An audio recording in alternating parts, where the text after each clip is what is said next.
Hello, I'm Sophia. Today is the last episode of Anxiety Recovery, so I hope you will listen to it attentively.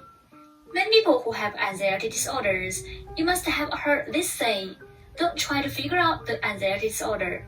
Don't think too much. The more you think, the more anxious you get. When the symptoms come, you should distract yourself. You should get out of it. It may seem like a good idea, but it's a complete fallacy, and it may work if it's about anxiety. But for real anxiety sufferers, every day on the edge of life and death all over the body in an irregular amount of disaster suffering.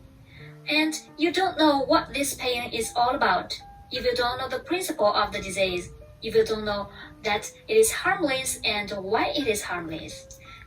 How is it possible not to be suspicious of the disease?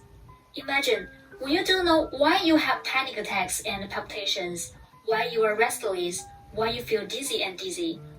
Why do you have pain in your stomach and intestines? What is the use of doing more tests? How is it possible not to be afraid of disease and not to obsess about it?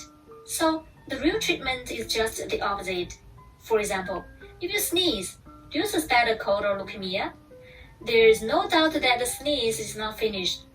What comes to your mind must be a cold or a minor problem like rhinitis, which you can interpret as subconscious. So, why so obvious symptoms of anxiety you have to suspect heart attack, brain attack again and again to go to hospital check it? Because of the unknown.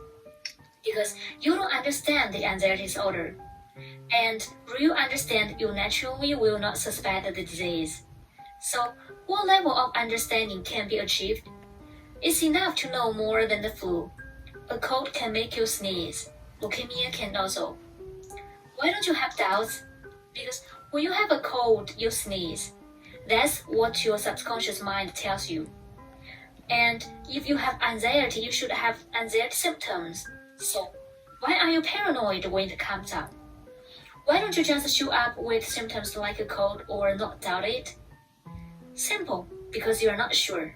If you know more about anxiety than the flu, then when the symptoms of anxiety appear, you will still be suspicious or afraid. So understanding anxiety thoroughly must be the first step to recovery. It's also the most important step. In fact, it is also the only step that must be done. As for the test, it's only an ad. I'm Sophia, follow me, let's enter the anxiety self-healing art together.